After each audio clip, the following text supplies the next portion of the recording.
नमस्कार दोस्तों। अभी कुछ दिनों पहले दिल्ली में एक बहुत ही दर्दनाक घटना हुई, जिसमें 3 बच्चे बेसमेंट में पानी में फंसकर उनकी मृत्यु हो गई। पूरे देश को काफ़ी संवेदना है और शोक है, और आगे ऐसी घटना ना हो उसके बारे में सभी को सोचना पड़ेगा। और सरकार को और कोचिंग इंस्टीट्यूट को इसके बारे में सोचना होगा कि ये दोबारा ना हो। लेकिन मैं कुछ टाइम से देख रहा हूँ, कुछ पर्टिकुलर टीचर्स के ऊपर टारगेट किया जा रहा है, जबकि उन टीचर ने हमारे देश समाज के लिए काफ़ी अच्छा काम किया हुआ है। जो काम एक गवर्नमेंट को करना चाहिए था वो काम ये कर रहे हैं। मैं दावे के साथ बोल सकता हूँ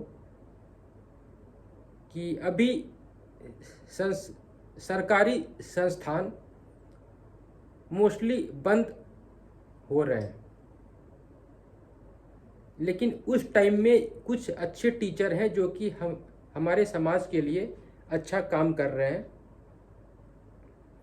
और इस तरीके से उनको टारगेट करना, बदनाम करना, ये अच्छी चीज़ नहीं है। इससे क्या होगा कि अगर हमारे समाज के लिए कोई अच्छा काम करने की सोचेगा तो वो कभी भी बाहर निकल कर नहीं आ सकता है। खान सर ने 200 रुपये में गरीब बच्चों को पढ़ाया, और उनके पढ़ाए हुए बच्चे अभी आईपीएस, आईएएस, बीपीएससी में निकालकर जॉब कर रहे हैं। गरीब के बच्चों, एक गरीब के पास इतने पैसे नहीं है अभी के टाइम कि वो अपने बच्चों को हाई क्लास कोचिंग में एडमिट करवा सके और वो लाखों में पे कर सके। उस टाइम में अगर कुछ ऐसे टीचर्स हैं जो कि गरीबों के लिए हेल्प कर रहे हैं, गरीबों के लिए अच्छा काम कर रहे हैं, जिनके पास पैसा है वो तो अपना अच्छा कर सकते हैं, लेकिन जिनके पास नहीं है, हमारे देश में मोस्टली लोग गरीब हैं, और अगर उन गरीबों के लिए अगर कोई टीचर अच्छा काम कर रहा है और इस तरीके से उनको टारगेट किया जाएगा, तो मैं गारंटी के साथ बोल रहा हूँ कि हमारे देश और पीछे जाएगा। हमारे देश की गरीबी और बढ़ती जाएगी। गरीब गरीबी बनता जाएगा और अमीर अमीर बनता जाएगा। उस बीच अगर कुछ गिने चुने टीचर अगर अच्छा काम कर रहे हैं तो इस तरीके से उन्हें ब्लेम करके, टारगेट करके ऐसा नहीं करना चाहिए। और मैं खास करके ये बात मीडिया को बोलना चाहता हूँ कि मीडिया अपने फर्ज को निभाए। मीडिया का काम होता है एक दर्पण की तरह वो काम करें, सही और सच को सामने लाएं। इस तरीके से पक्षपात करके किसी को टारगेट न करें। जो सवाल अभी गवर्नमेंट से होना चाहिए था कि हर बार जब बारिश होती है तो बारिश के पानी गटर में क्यों फंस रहे हैं, और बारिश की पानी बेसमेंट में कैसे चली गई, इसके ऊपर सवाल होने चाहिए। और जिस इंस्टीट्यूट में ये घटना हुई उसके ऑनर्स का मैं एक बार भी नहीं इंटरव्यू में देखा हूँ, जबकि राजीव, दिव्यकृति जी, खान सर, ओझा सर, वो मीडिया के सामने आकर उन्होंने बताया कि उनके जहाँ भी क्लास चल रहे हैं हर जगह 2-3 एग्ज़िट पॉइंट हैं, लेकिन इस घटना के बाद वो और सतर्क हो गए हैं। आगे से इसके बारे में और भी ध्यान रखेंगे, और यहाँ तक कि राजीव तिवारी जी ने इतना तक बोल दिया कि उनके दिल्ली में सिर्फ एक बेसमेंट में क्लास चलते हैं, लेकिन आगे से कभी भी वो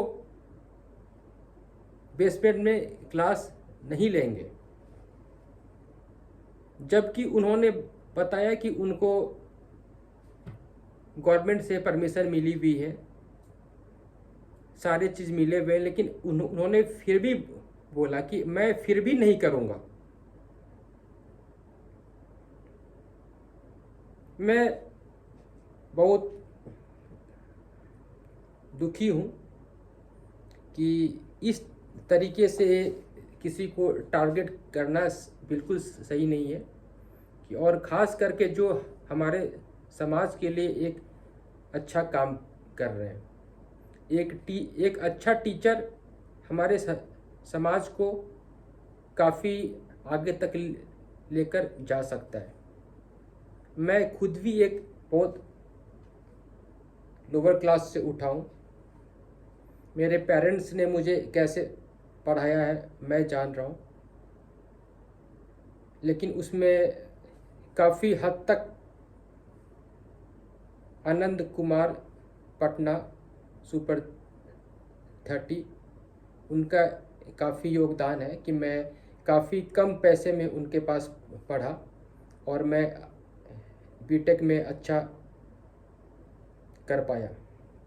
मैं अच्छे कॉलेज में मेरी एडमिशन हुई ऑल इंडिया लेवल पर, और मैं अच्छा कर पाया, वरना शायद मैं आज यहाँ पर नहीं होता। तो अगर समाज में कोई अच्छा टीचर है, वो एक समाज को काफ़ी डेवलप कर सकता है। इस बात को भी मैं मानता हूँ कि एजुकेशन माफिया भी बैठे हुए हैं, तो उसके ऊपर सरकार को एक्शन लेना होगा। क्या ये खान सर ये सारे इंस्टीट्यूट में जाएंगे और सबका इंस्पेक्शन करेंगे कि किस इंस्टीट्यूट में क्या सिस्टम है? क्या राजीव जी जाएंगे और हर जगह घूमकर चेक करेंगे? उनकी ये ड्यूटी नहीं है। उनकी ड्यूटी है कि वो अपने स्टूडेंट को अच्छा बनाए। बाकी काम गवर्नमेंट की है, उसकी डिपार्टमेंट की है, उसके ऑफिसर है, उसके स्टाफ है, वो सैलरी किस बात का ले रहा है? फिर अगर काम नहीं कर सकते हो, सस्पेंड करो उसे। बहुत लोग बैठे हुए हैं, बहुत लोग बेरोजगार हैं, बहुत देश में रोजगार की कमी है, और ख़ास करके 8-10 साल में रोजगार की बहुत कमी है। हटाओ उनको। तो ये सवाल सरकार से करनी चाहिए, न कि उन टीचर से जो कि अच्छा काम कर रहे हैं।